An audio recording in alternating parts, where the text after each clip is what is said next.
Alléluia. Alors, je voudrais qu'on élève la voix pour bénir Dieu et surtout pour la vie du frère Chris David ACI. Élève la voix et prie pour lui. Prie pour lui, prie pour lui.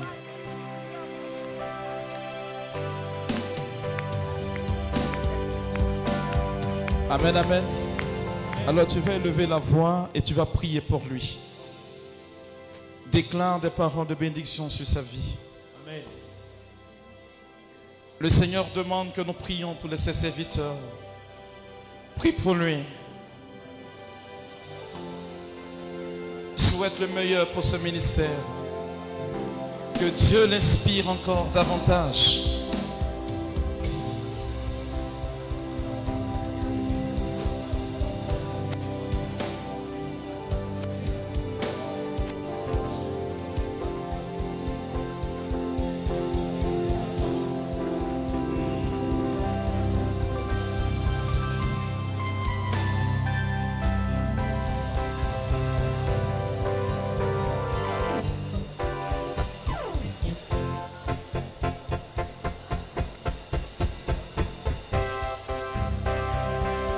Amen, amen.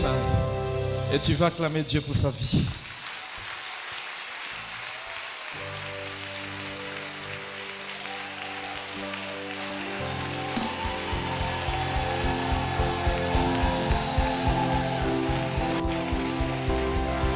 Alléluia.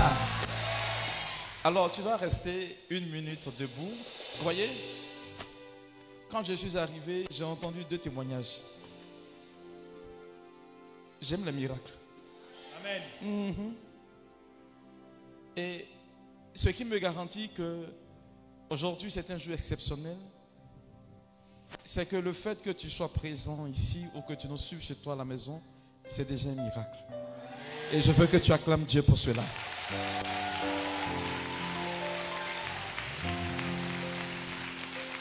Alléluia. Amen. Alors tu vas t'asseoir dans la présence de Dieu. J'ai écouté un jour une dame sur les réseaux sociaux et elle a attiré mon attention sur quelque chose. Dans notre vie de tous les jours et surtout dans la vie chrétienne, comme disent les jeunes, on est focus sur ce qui est extraordinaire. Au point où les petites choses que Dieu fait semble-t-il ne pas être pour nous importants. Et elle disait ceci: lorsqu'une personne demande un travail à un certain niveau, Dieu lui donne un petit travail. Quand quelqu'un demande à manger une pomme, Dieu lui donne une graine à planter. Et souvent, on ne fait pas beaucoup attention. On veut que l'extraordinaire arrive en même temps. Et on fait fi de tout ce que nous avons autour de nous. Et cela nous amène à ne pas voir la main de Dieu dans notre vie. Or, Dieu ne bénit à une seule condition: que tu reconnaisses que chaque jour, il est présent et chaque jour, ce qu'il fait est un miracle pour toi. L'un de mes fils m'a dit: dormir, c'est quelque chose de naturel. Mais se réveiller, c'est un miracle de Dieu. Et beaucoup ignorent, parce que je n'ai pas d'argent, parce que je ne suis pas guéri comme je veux, je ne conduis pas une grosse voiture, je n'ai pas de maison, je n'ai pas ceci, je n'ai pas cela. Ce n'est pas pour moi un miracle. Et Seigneur, j'attends mon miracle. Mais si déjà le peu que nous avons, on n'arrive pas à voir en ces choses la main de Dieu, comment comprendre que quelque chose qui est véritablement grand peut toucher la main de Dieu? Il y a, je crois, 10 ans en arrière, une gouvernante dans un presbytère disait ceci: mon père, je ne comprends pas pourquoi d'autres personnes n'arrivent pas à croire en Dieu. Et vont jusqu'à même à s'interroger, est-ce que Dieu existe? Elle dit à ne regarder que le ciel et la mer. Elle se dit une seule chose, elle n'est pas partie à l'école. que celui qui a fait ces deux choses, il est plus grand que ça. Et pour cela, elle dit, elle croit en Dieu. Et si elle croit en Dieu, c'est que Dieu est capable de faire mieux que ce que ces yeux de chair ne voient. Je veux dire à quelqu'un aujourd'hui, regarde la vie et tout ce qui t'entoure comme un don de Dieu pour toi, comme un miracle de Dieu. Et tu verras que quelque chose changera pour toi. Alors, aujourd'hui, on ne va pas s'apitoyer sur son sort. On ne va pas pleurer, mais on va bénir Dieu pour ce que nous sommes. Et lorsque les périodes les plus difficiles de ta vie sont présentes, c'est parce que le diable sait que tu seras quelqu'un d'important. Quand quelqu'un se pose la question, pourquoi je souffre? C'est parce que la fin de ta vie sera meilleure que ce que tu vis maintenant. Alors bénis Dieu pour ce que tu vis, parce que ta vie sera une histoire qui sera racontée par tout le monde. Bien-aimé, le thème qui m'a été proposé m'a fait réfléchir pendant que je conduisais. Je me demandais, mais qu'est-ce que j'allais vous dire? Alors, je vais laisser parler mon cœur. Et puis, Dieu va faire son travail. C'est compris? Nombre le chapitre 23, le verset 19. Nombre chapitre 23, le verset 19. Alors, on écoute la parole de Dieu. Nombre chapitre 23, verset 19.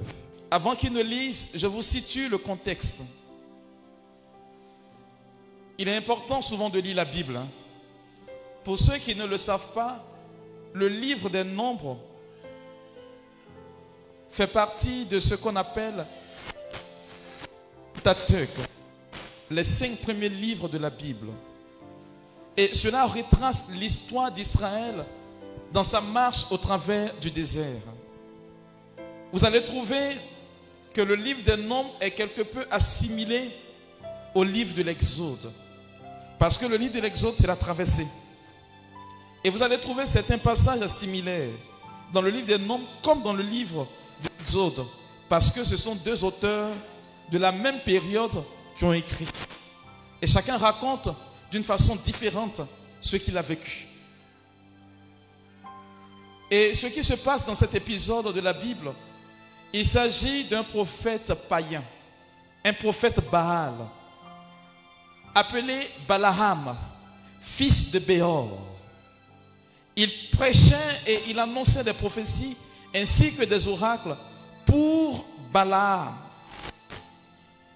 qui est en réalité un dieu païen. Il a certainement prêché là-dessus ici. Voilà, j'ai déjà écouté ses enseignements. Et voilà que Dieu va utiliser un prophète païen pour nous parler. Vous voyez, celui qui est prévoyant dans la vie est celui qui sait écouter ce que Dieu lui dit. On a souvent tendance à vouloir écouter de grands hommes de Dieu, des personnalités, comme on le dit, quand elles parlent, c'est que c'est Dieu qui a parlé. Mais souvent, les petits gens qui sont autour de nous, Dieu passe à travers ces petits gens pour nous parler. Il y a l'une de mes filles qui, au cœur de sa vie difficile, parce que son mari qui travaillait avait commencé à rencontrer des difficultés. Elle a un gamin de 1 an, voire 2 ans à peine. L'enfant est autiste. La situation de l'enfant lui pèse. Et par moments, elle pleure. Et un jour où on venait de lui annoncer une mauvaise nouvelle, sous prétexte que le magasin qu'elle avait était fermé, elle ne comprenait pas ce qui se passait. Elle ne pouvait plus payer le loyer. Elle pleurait, elle pleurait. Et l'enfant qui vient juste à son côté, enfant autiste, qui lui dit, maman, ne pleure pas. Mettons-nous à genoux et prions. Un enfant de 2 ans. Quand ils ont fini de prier, elle se relève, elle n'a pas eu gain de cause. Et voilà que l'enfant va lui dire ceci. Dieu dit de lui faire confiance. Elle a fondu en larmes.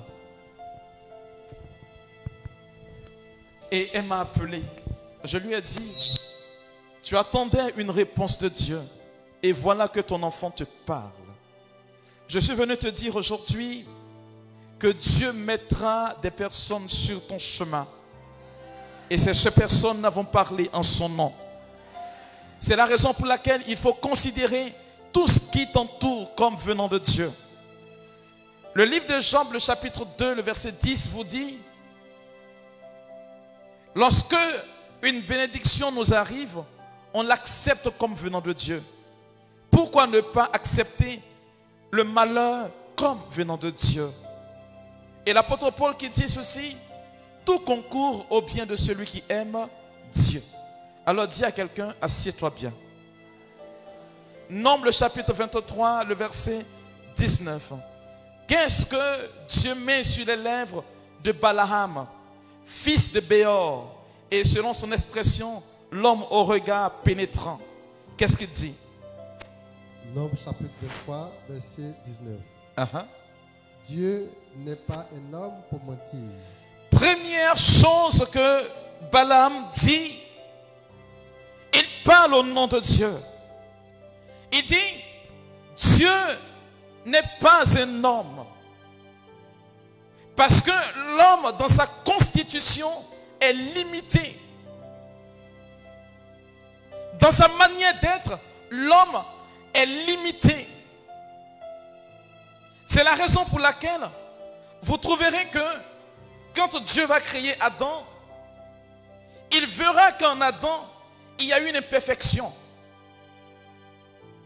Et Dieu va tout de suite créer Ève pour corriger cette imperfection.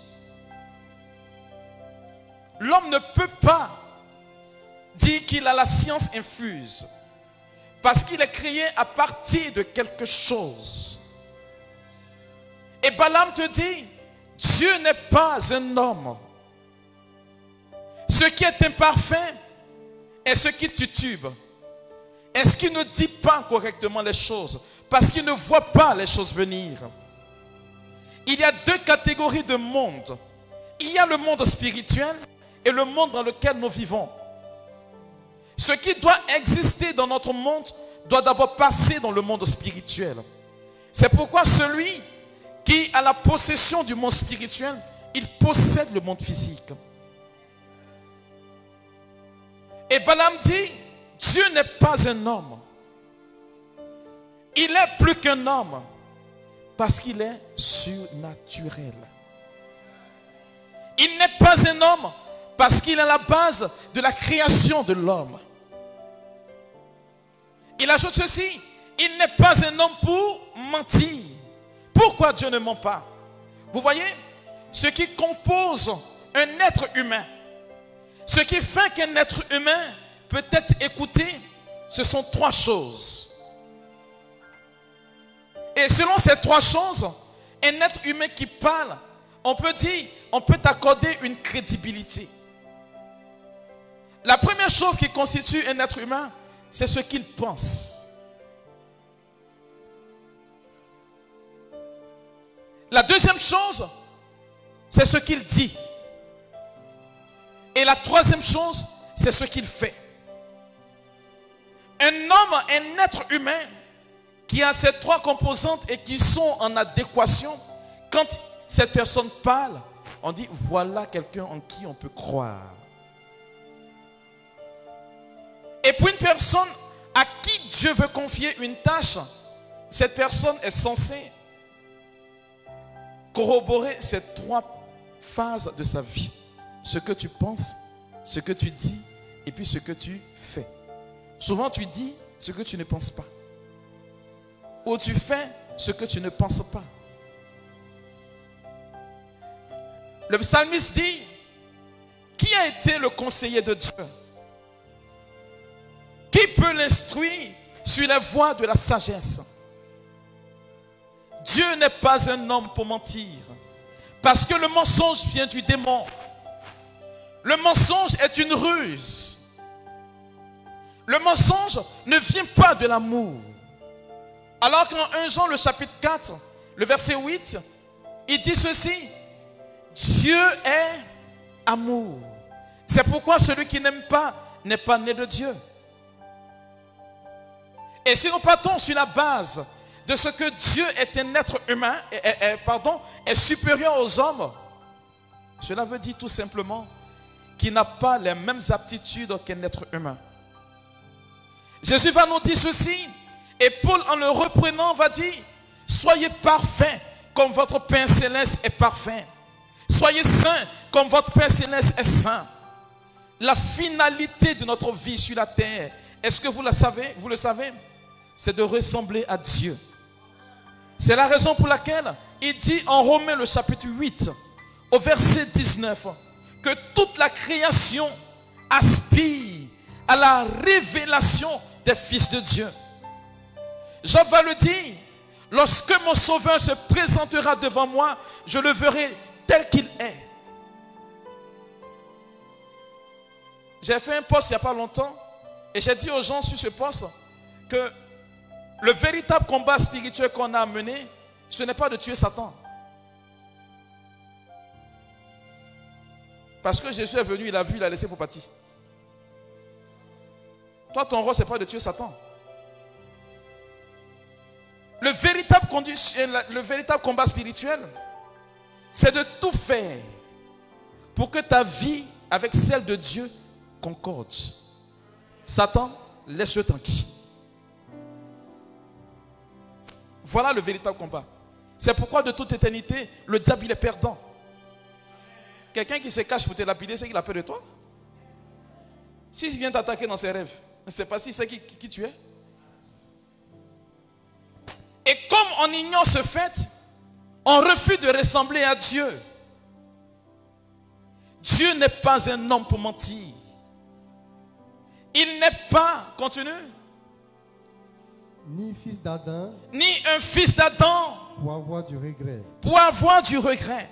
Ça veut dire, quand Dieu décide de faire quelque chose, il voit les tenants et les aboutissants. On nous dit, il voit la fin d'une chose avant qu'elle ne commence. Je veux dire à une personne qui m'entend, les difficultés que nous rencontrons tous les jours de notre vie, et souvent même, le fait que les hommes nous abandonnent nous font dire que Dieu ne nous aime pas. Que peut-être nous sommes une erreur de la nature. Comme si nous avons été un dé qui a été jeté sur la terre et on doit se débrouiller pour vivre. Je vais te dire quelque chose qui risque de te choquer. Est-ce que tu sais qu'avant que tu ne viennes au monde, avant que tes parents ne décident de te mettre au monde, il y a eu un synode divin. Le Père, le Fils et le Saint-Esprit, ils se sont assis. Ils ont décidé que tu viennes à l'existence. Je veux dire à quelqu'un, tu n'es pas une erreur de la nature. C'est pourquoi il dit, ce n'est pas un fils d'Adam pour se repentir, pour se rétracter. Quand Dieu donne un mandat à ta vie, c'est qu'il accompagne de ce mandat-là une mission assez précise. Le fait que tu viennes sur terre, bien-aimé, c'est que Dieu a décidé que tu sois là. Et la mission pour laquelle le Seigneur t'a amené sur la terre, tu l'accompliras forcément. Et souvent, beaucoup n'arrivent pas à accomplir une mission. La raison, c'est qu'on limite l'agir de Dieu dans notre vie. On réfléchit à la place de Dieu. Est-ce que Dieu va faire? Comment est-ce qu'il va faire? Ce n'est pas ton affaire. Tu es sur terre pour accomplir quelque chose de grand. Et tu l'accompliras. Le problème qui va se poser, c'est d'en retrouver la mission de Dieu sur ma vie. Voilà là qui se trouve le véritable problème. Voyez, quand je suis arrivé là où on m'a affecté, moi, mon vice-président pour les affaires économiques, c'est un homme très très fort. C'est-à-dire, connaissance d'Abidjan, il a ça. C'est-à-dire, quand je partais, on m'a dit, regarde là, quand il va partir, c'est sûr que tu vas réussir ta mission facilement. J'arrive le mercredi. Je suis avec le monsieur jeudi, vendredi, samedi matin. Je venais prêcher, je crois bien, à la Sablière. Quand j'arrive au niveau de la 2, sa femme me dit, mon père, mon mari est décédé. J'ai voulu tout de suite freiner. Et puis une fois m'a dit, ressaisis-toi. J'ai compris une parole de Jésus-Christ qui a dit, si le grain de blé tombé en terre ne meurt pas, il ne peut pas porter de fruits.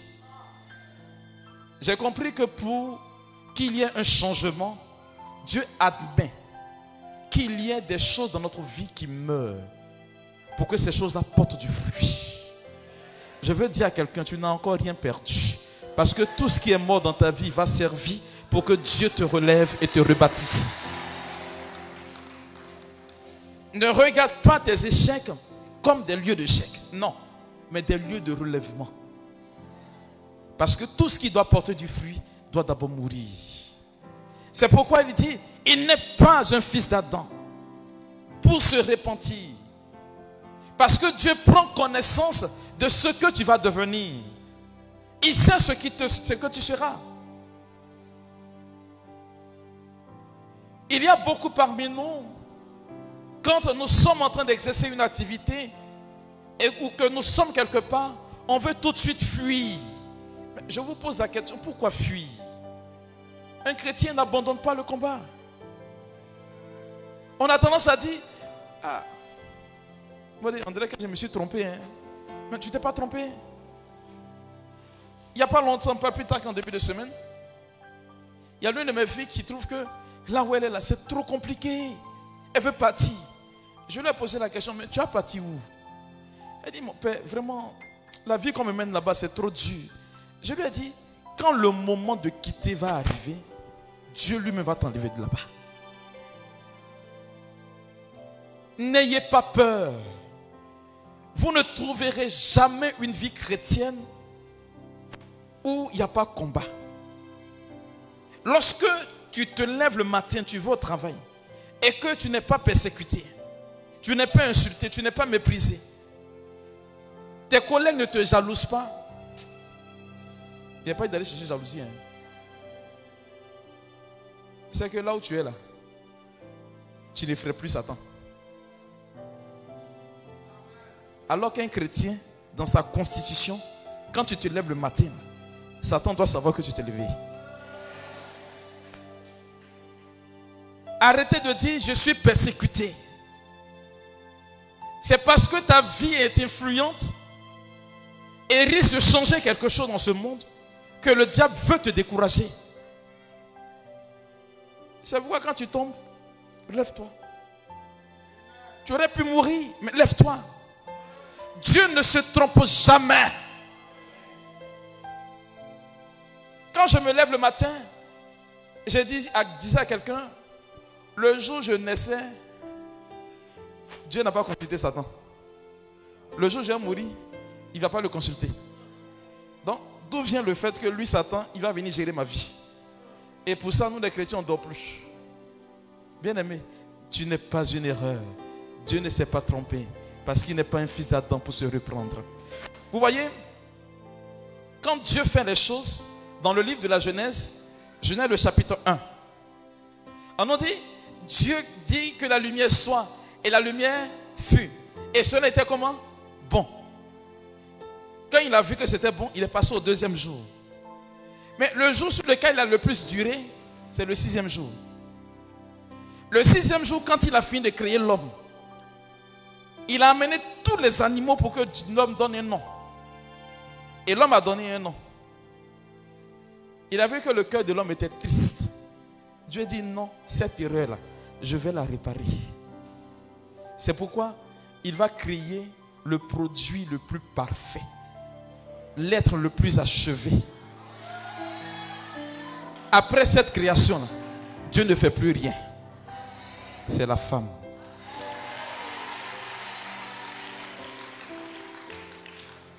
C'est la raison pour laquelle vous remarquerez qu'un homme qui n'a pas une femme dans sa vie, il est déséquilibré.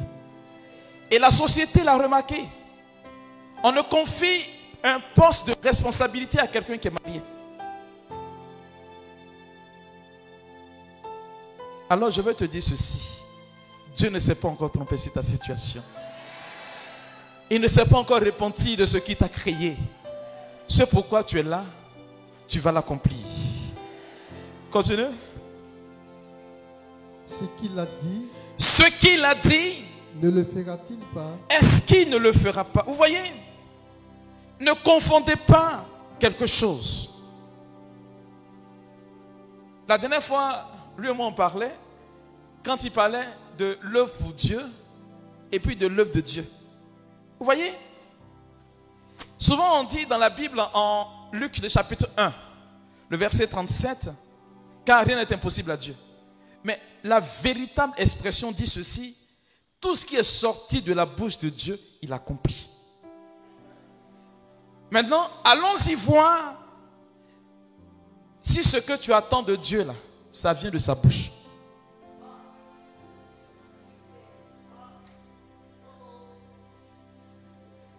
Parce qu'on aime même tout sur le dos de Dieu. Reprends. Ce qu'il a déclaré, Ce qu'il a dit. ne le fera-t-il pas? Dis-moi, qu'est-ce que Dieu n'a pas encore fait dans ta vie? La question que tu dois te poser, ce que j'attends là, est-ce que Dieu a dit qu'il va faire?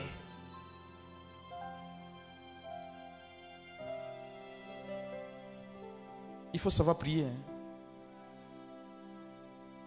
D'autres se fâchent, si fâchés contre toi. Comme ma soeur s'est mariée, jamais mariée. Est-ce qu'il a dit qu'elle doit te marier maintenant?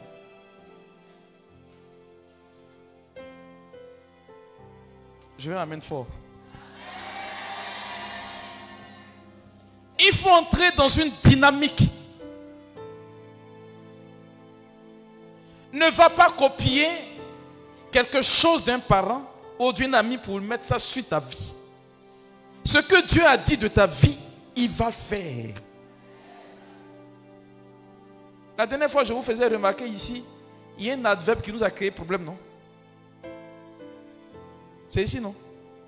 L'adverbe comme. C'est ici. Non, je vais faire comme. Et souvent, notre prière, c'est comme.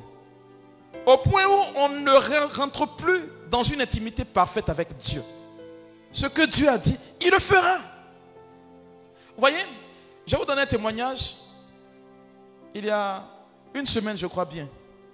Un samedi, je crois bien. Samedi 2. Samedi 2. C'est ça, non? Il est où, mon ami là? Voilà, le samedi 2. J'étais parti à un mariage. Et là-bas, j'ai eu l'intuition d'appeler l'une de mes filles. La bonne dame, elle est venue me voir quand j'étais en fonction à Bodomé. Elle m'a dit, mon père, je veux que tu assistes mon mariage, mon mari et moi. Je ne connaissais pas le monsieur. Que tu vas nous suivre. Et puis on a commencé à prier. Mes amis, on a fait le mariage. Un mois après le mariage, son mari perd son emploi. Au point où j'ai commencé à culpabiliser. J'ai dit, ah Seigneur, toi aussi. La femme, elle ne travaille pas. Depuis, elle a commencé, elle a fini ses études. Elle n'a pas eu de boulot. Ce ne sont que des stages où on paye le transport, c'est tout. Son mari perd son emploi. Un mois après la perte de son emploi, elle se rend compte qu'elle est enceinte de 2 mois. Pourquoi il perd son emploi? Parce qu'il était responsable, comment on appelle ça, du personnel, un truc comme cela. Et on lui a demandé de licencier des ouvriers qui avaient fait pour la première fois une gaffe. Il dit, selon le code du travail, on donne quoi, ça, avertissement. On ne peut pas renvoyer quelqu'un pour ça. On dit, bon, si tu ne veux pas, c'est toi, on va renvoyer. Il dit, qu'à cela me tienne. Mais je n'entrerai pas dans cette combine. Mais le monsieur, quand tu le voyais, tu sentais qu'il souffrait. Et je lui ai dit, viens, on va parler. Quand il est venu, on a parlé. On a commencé à prier. Et la prière que je faisais, ce n'est pas Seigneur, donne-lui un travail. Hein. Je l'ai appelé à être humain.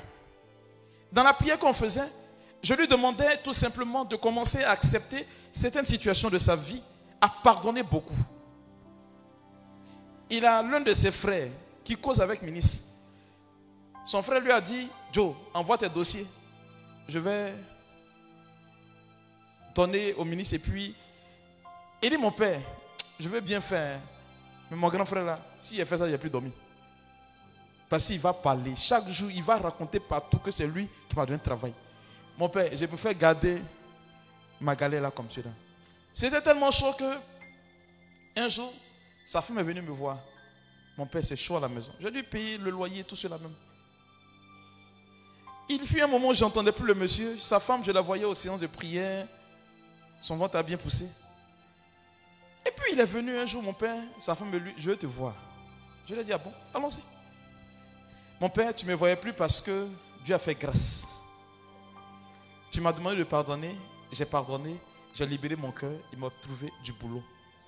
C'est vrai que je n'ai pas le salaire que j'avais auparavant, mais ça arrive un peu à côté. J'ai dit, ah Dieu merci. Il dit, mon père, j'ai fait une promesse à Dieu. J'ai promis à Dieu, s'il me trouvait du boulot, je lui donnerais mon salaire, mon premier salaire. Quand il a dit, Joe, je viens de payer le loyer, j'ai dit, bon, ce qu'on va faire, il faut garder. Et puis le mois prochain, quand ça vient, là, tu vas venir donner à Dieu.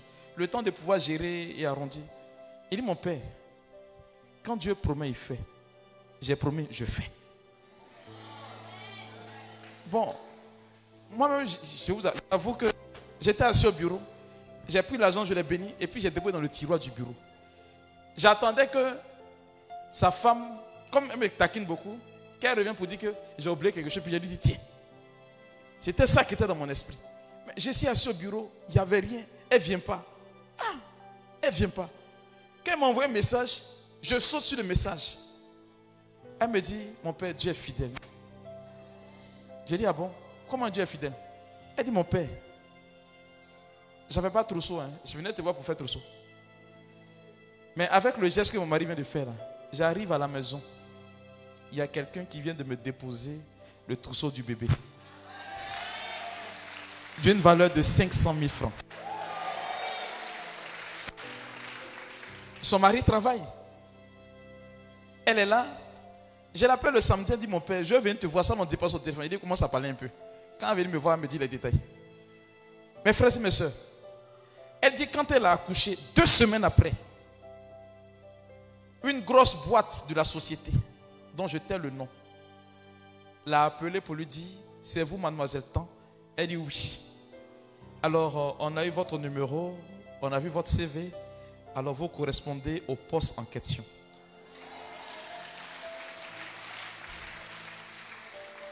Quand elle parle, elle marque un arrêt. Et puis, elle dit, mon père, je suis allé signer un contrat de CDI. Je ne parle pas de CDD. Elle n'a pas fait entretien. Elle a signé un contrat de CDI.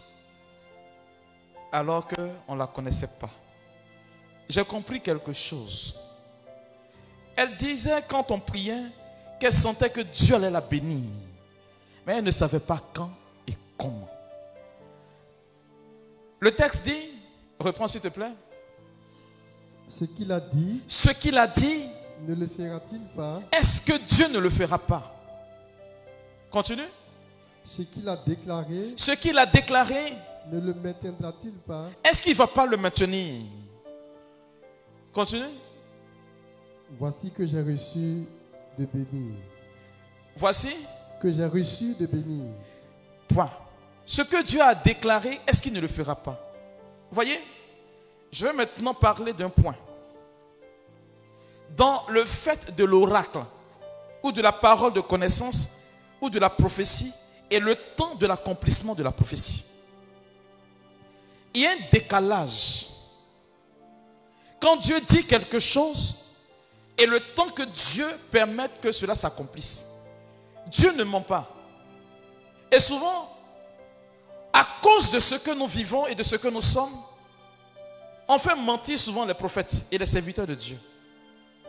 Non, Dieu a dit, et puis il n'a pas fait comme cette femme-là, où 2 serviteurs ont libéré une parole sur sa vie, elle va accoucher à telle période, on donne le poids du bébé, tout sera le sexe. Et puis, 1 an plus tard, je la croise, elle dit, mon père, les paroles là ne sont pas passées. Et là, le Seigneur va me donner un enseignement. Parce que quand une parole est libérée sur ta vie, il y a ce qu'on appelle en termes de théologie le matelas de la grâce. Isaïe dit, de cette même manière que la pluie qui descend sur la terre des hommes ne remonte pas sans avoir fait germer le sol et donner de nourriture au semeur, ainsi la parole de Dieu libérée sur ta vie ne lui retourne pas sans avoir accompli ce pourquoi elle était prononcée. Ça veut dire qu'en réalité, quand Dieu a décidé de faire quelque chose, il ne reprend plus sa parole. Ce qui fait qu'une prophétie tarde à venir, c'est l'attitude que nous avons pour accueillir cette parole qui va devenir pour nous un miracle.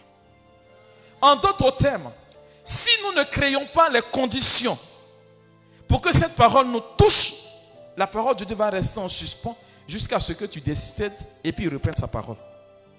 C'est pourquoi vous trouverez des personnes, on a libéré des paroles sur leur vie. Et le temps de la conversion a duré. Dès qu'elles se convertissent, une parole libérée depuis 15 ans touche leur vie à la 15e année. Vous comprenez? Ça veut dire, le plus important, ce n'est pas ce que Dieu dit. C'est comment se prédisposer à entrer dans cette phase de bénédiction. Il dit en Jérémie 29, le verset 11, « Je sais quel projet j'ai formulé pour vous. Ce sont des projets de bonheur et non pas des projets de malheur. » Dieu, quand il se lève le matin, nous dit Lamentation 3, le verset 22, « Il bénit ta vie chaque jour. » Mais si la bénédiction n'arrive pas à toucher ton cœur et ta vie, c'est que le véritable problème, c'est toi. Dieu n'est pas mauvais. Il est très bon. Mais si tu n'arrives pas à entrer dans la grâce de ta faveur, c'est que quelque part, il y a quelque chose en toi qui cloche. Il y a une dame qui est passée me voir, je crois 3 ou 4 ans maintenant. Elle est venue m'expliquer son problème. Pendant qu'elle me parlait, je faisais autre chose. Mon père, mes activités sont bloquées. Ceci est bloqué. Il y a cela qui est bloqué. J'ai dit ok. Quand elle a fini, je lui ai donné un cheminement pour pardonner.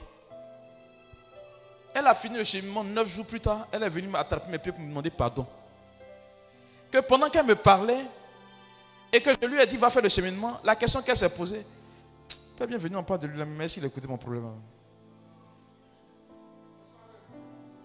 Et souvent quand tu vois un serviteur de Dieu qui te dit fais ça, tu dis mais il a entendu ce que je lui ai dit.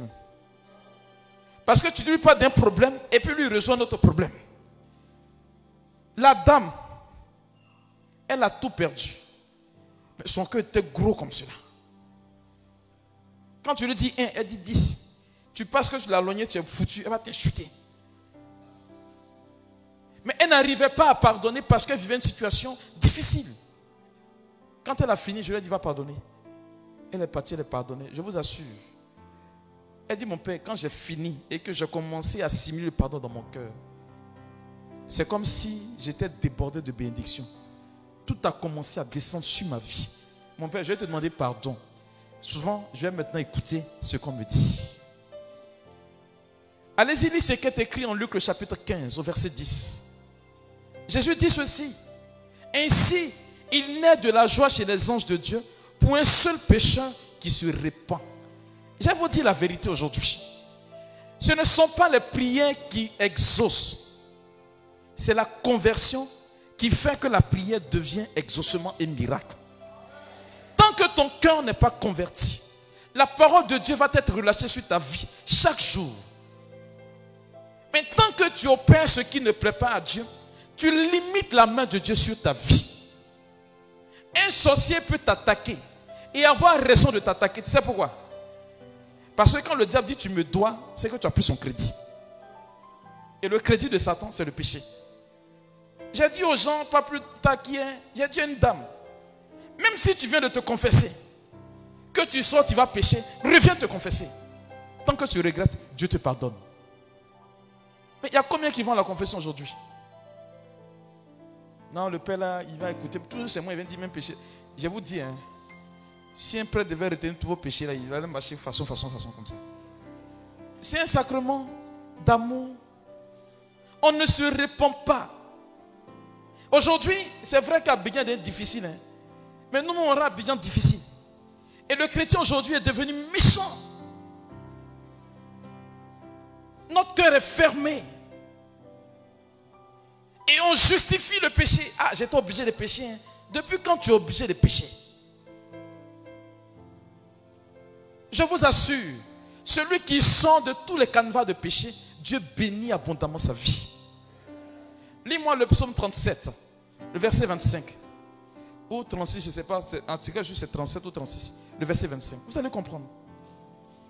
Je vous ai dit une fois ici que moi, personnellement, je crois, excusez-moi l'expression, bêtement, à tout ce qui est contenu dans la Bible. Parce que je sais que Dieu ne ment pas. Lorsque vous voulez faire douter Dieu, vous cherchez des parties de la Bible qui vous plaisent. Mais prenez le tout. Il y a des gens, quand ils ouvrent net, c'est Deutéronome 28, verset 1. Et on lit jusqu'au verset 8. J'ordonnerai à personne de te poursuivre. Mais vous oubliez qu'il a dit, si tu obéis, verset 1. Ça va? Allons-y. Psaume 37, verset 25. verset 25. Allons-y. J'ai été jeune. Écoutez bien, il dit j'ai été jeune. J'ai vieilli. J'ai vieilli. Et je n'ai pas vu le juste abandonné, ni sa descendance mendiant son pain. Est-ce que tu as compris? Le juste, ce n'est pas celui qui ne pêche pas. C'est celui qui sait se relever quand il tombe. David dit, jamais je n'ai vu le juste abandonné, ni ses enfants manquer de leur pain. Jésus vous dit ceci, ne vous souciez pas du lendemain. Cherchez d'abord le royaume de Dieu et sa justice. Celui qui a la quête de Dieu, Dieu s'occupe de sa vie. C'est la raison pour laquelle je vais te dire aujourd'hui, une seule parole compte. Quand Dieu était en train de te crier, il avait déclaré sur ta vie que tu étais une bénédiction. Il a déclaré sur ta vie que tu allais prospérer. Il a déclaré sur ta vie que tu allais être une personne influente. Il n'a pas dit le contraire. Le diable nous dit, le livre de la sagesse, c'est par cupidité que la mort et la méchanceté sont entrés dans le monde, par le fait du diable. Et tant que nous faisons les choses du démon, on encourage Dieu, et le diable, pardon, à demeurer dans notre vie. Mais tant que tu fais ce que Dieu dit, Dieu bénit ton existence. C'est pourquoi je vais te dire ceci. Il y a des choses que Dieu n'aime pas. Et je finis par là. On va laisser tomber ça. Pour que la parole de Dieu, le chasseur sur ta vie aujourd'hui, te touche. Allons en Proverbe, le chapitre 6. On va citer ce que Dieu n'aime pas. Et puis tu vas laisser tomber. Tant que tu es là-dedans, Dieu ne peut pas te bénir. Proverbe chapitre 6, à partir du verset 16. Proverbe 6, verset 16. Il y a 6 choses pour lesquelles le Seigneur a de la haine. Il y a 6 choses que Dieu a, c'est-à-dire, il n'aime pas. Continue. Et même 7. Et même 7, hein? Qu'il en a en horreur. C'est-à-dire, il y a 7 choses que Dieu ne veut pas voir. Première chose. Les yeux hautains. C'est-à-dire, celui qui est orgueilleux. Il faut quitter l'orgueil. Dis à quelqu'un, quitte dans ça. L'orgueil. Continue. La langue trompeuse. C'est-à-dire, la langue qui ment. Dis à quelqu'un, quitte dans le mensonge. Troisième chose. Les mains qui répandent le sang innocent. Les mains qui répandent le sang innocent. Je pense que vous avez prêché là-dessus ici plusieurs fois. Hein. Des gens qui sont dans l'affaire d'avortement, affaire de meurtre, les choses bizarres. Oui, quatrième chose. Le cœur qui médite des projets injustes. Le cœur qui médite des projets coupables. Cinquième chose. Les pieds qui se hâtent de courir au mal. C'est-à-dire là où il y a le mal, là, toi tu es là-bas. Et tu es pressé d'aller faire. Sixième chose. Le faux témoin qui profère des mensonges. Si tu n'as pas vu, tu dis j'ai vu. Puis tu te prends, non c'est vrai, j'ai vu. Quand on n'a pas vu là, et puis on t'a raconté là, il y a une façon de parler. Je dis voilà ce que telle personne m'a dit. Donc toi tu t'es dédouané. Et septième chose. Et celui qui déchaîne des querelles entre frères. C'est-à-dire, toi qui pars quelque part, où tu arrives, il y a palabre là. C'est-à-dire, c'est toi qui es là, tu dis ici, tu dis un peu ici, tu sors. Ce genre de comportement, c'est 7. Celui qui fuit ces 7 choses-là, toutes les paroles de Dieu relâchées sur ta vie te seront accordées. Que Dieu te bénisse.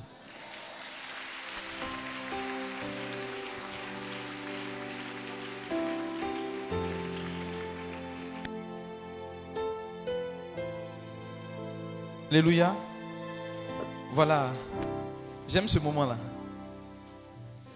On va demander à Dieu de faire de cette assemblée un lieu de miracle.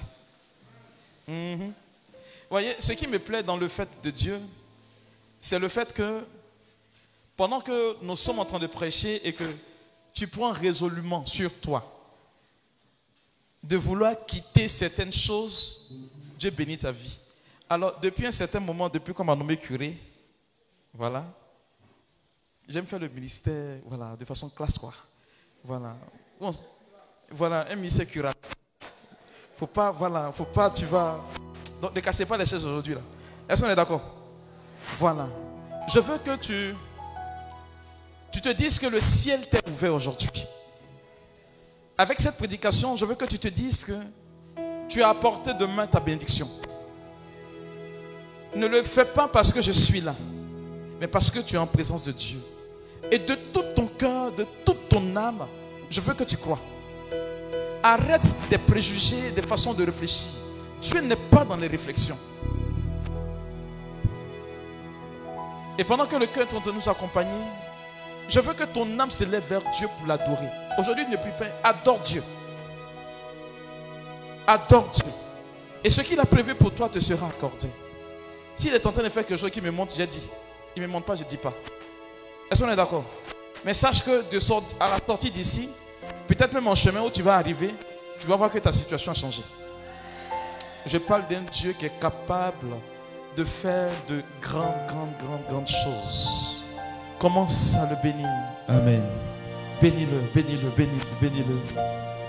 Que ce ne soit plus des paroles qui sortent de tes lèvres, mais que ce soit ton âme qui soit en train d'adorer mon Dieu. Nous te rendons grâce de ce que tu es fidèle à l'accomplissement de ta parole. Je veux que ta parole, Seigneur, s'accomplisse aujourd'hui.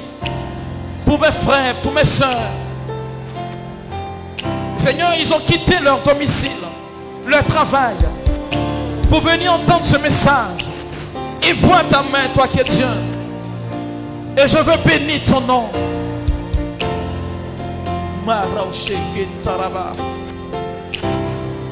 Wow.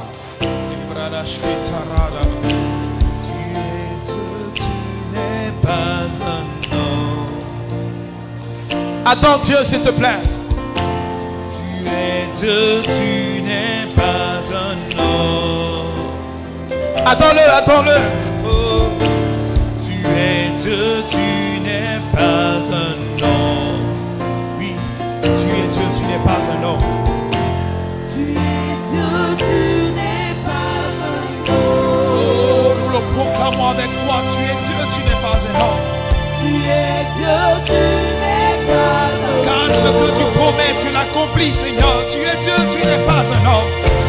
Tu es Dieu, tu n'es pas un homme. Tu n'es pas un homme pour te dédier. Seigneur, tu accomplis toujours tes promesses.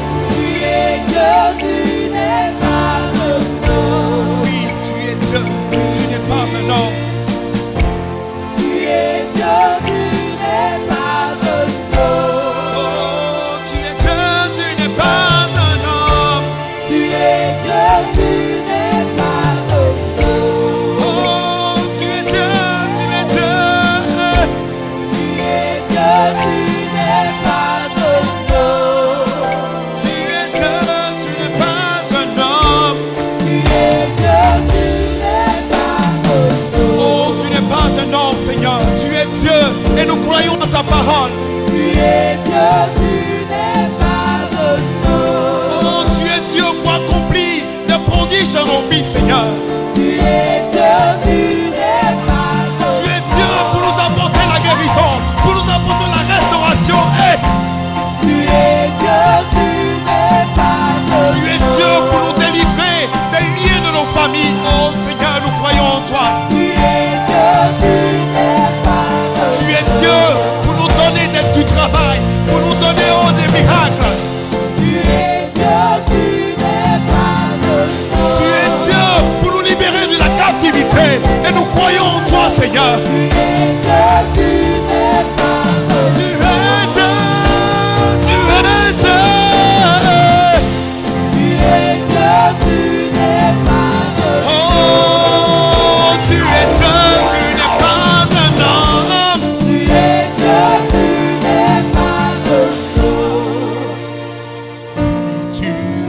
Dieu, Dieu tout-puissant. Tu n'es pas un homme, tu n'es pas un homme. Oui, tu es Dieu, Dieu tout-puissant. Wow. Tu n'es pas un homme, Et tu vas élever les mains. Et je veux que tu accueilles cette présence de Dieu. Wow. Et je sens que le cœur est en train de nous accompagner. Je bénis Dieu.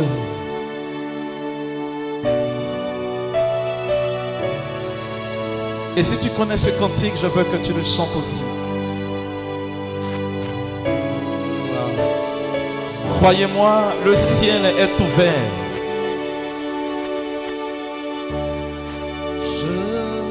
Reconnais Le ciel est ouvert. que tu peux tout et que rien ne t'est impossible. Oui, je reconnais que tu peux toutes choses en ma vie et que rien ne t'est impossible. Seigneur, fais-moi voir ta gloire. Seigneur, fais-moi voir ta gloire. Seigneur, fais-moi voir ta gloire. Seigneur, fais-moi voir ta gloire, Seigneur, ta gloire, oh Seigneur, Seigneur, fais-moi voir, ta gloire, ta gloire, ta gloire, Seigneur,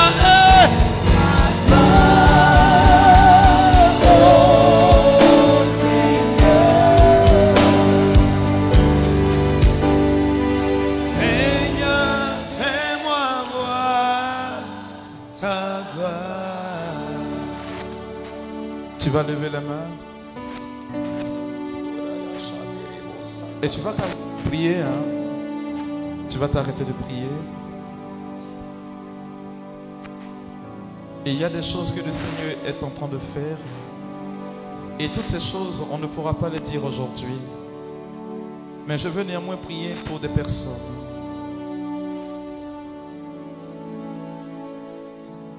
Il y a un jeune homme qui a un projet de voyage sur la Belgique. Je veux que tu t'avances, s'il te plaît. Tu as un projet de voyage sur la Belgique. Tu es un jeune homme.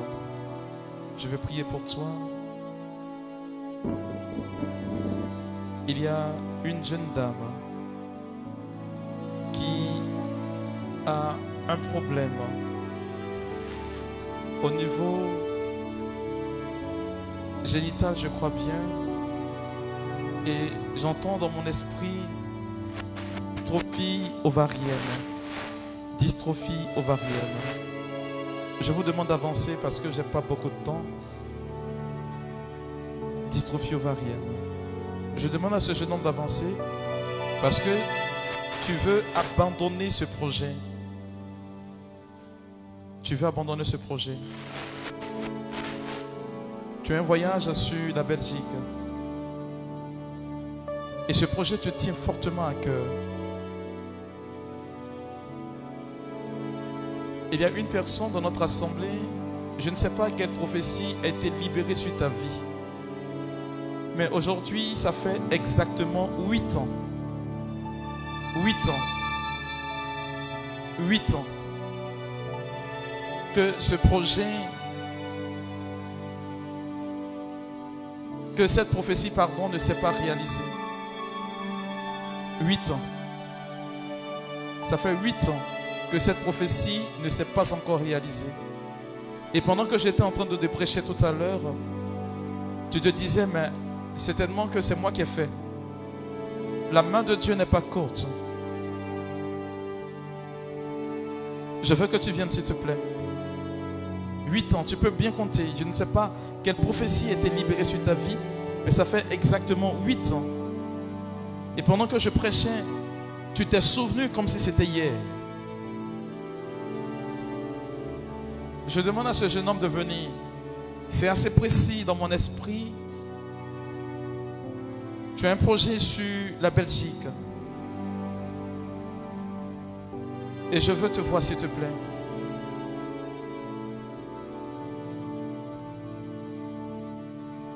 La main de Dieu n'est pas courte. Pendant que nous avons les mains levées,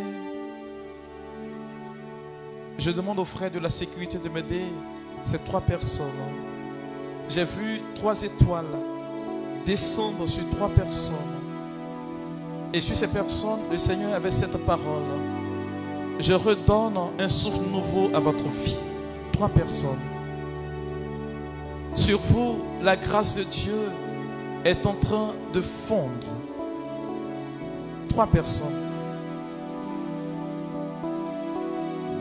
Seigneur, merci de les bénir tous autant qu'ils sont.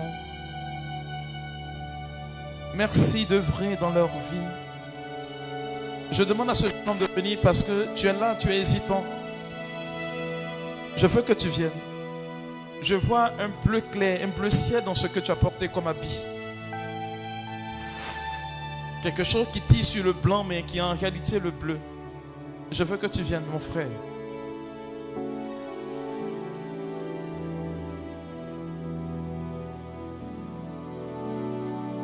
Il y a une jeune dame. Tu travailles et ta patronne te mène une vie très difficile au boulot. Et tu es en train de chercher un autre travail. Et tout à l'heure, quand j'ai fait allusion aux personnes qui travaillent, qui sont persécutées, tu as senti que je parlais de toi. Elle te mène la vie dure. Par moments, elle ne t'adresse même pas la parole. Et tu ne supportes plus l'atmosphère dans laquelle tu vis. Est-ce que tu peux venir, s'il te plaît? Le Seigneur dit, il a pour toi des projets. Seigneur, merci de bénir cette assemblée. Merci de les honorer. Seigneur, je vais prier particulièrement aussi pour cette jeune dame. Je crois que à une séance de prière ici, on a prié pour ton mariage. Parce qu'apparemment dans ta famille, il n'y a pas de mariage. Et tu étais là, tu représentais cette famille-là. Et jusqu'alors, tu n'as pas rencontré quelqu'un.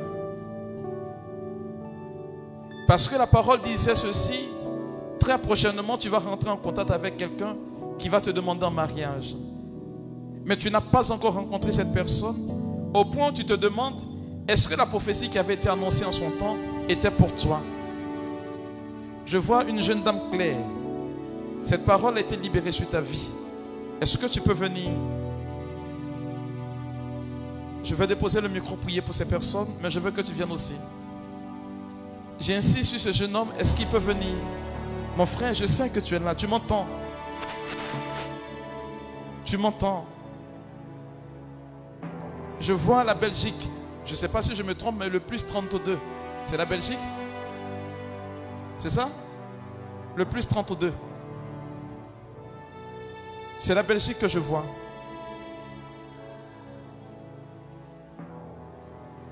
Est-ce que tu peux venir, mon frère? Tu es dans la trentaine.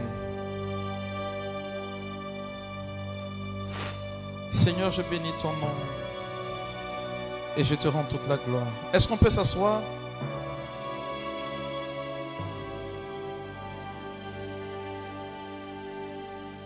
Alors, Je ne sais pas si c'est quelqu'un qui est en train de prier pour ce jeune homme ou qu'il est ici. Tu es un footballeur et ta carrière est menacée parce que tu as un problème au niveau du genou droit.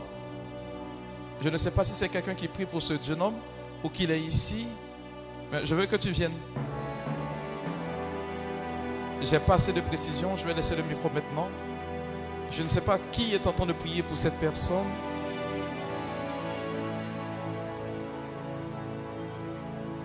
Je ne sais pas qui est en train de prier pour cette personne ou ce jeune homme s'il est là. Je vois que tu as un souci au niveau de ton genou. Ton genou droit, c'est un footballeur.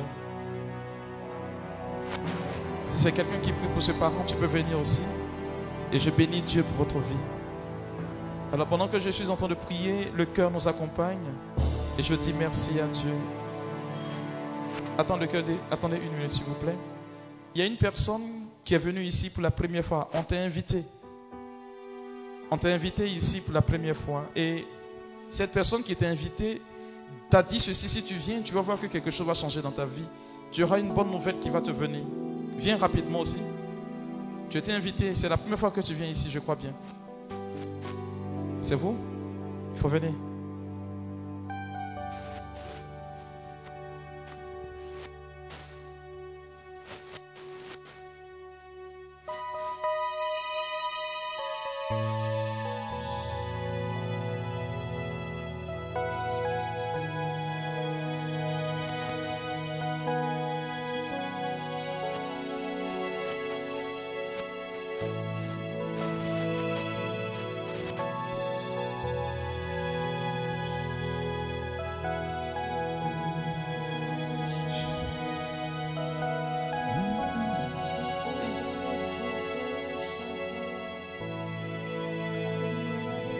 Ta gloire est là,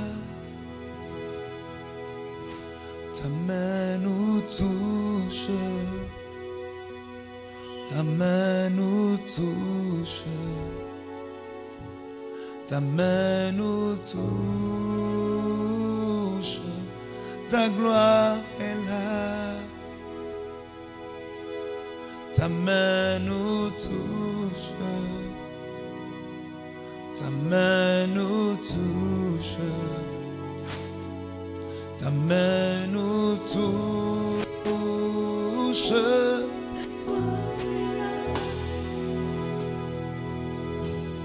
ta main nous touche, ta main nous touche,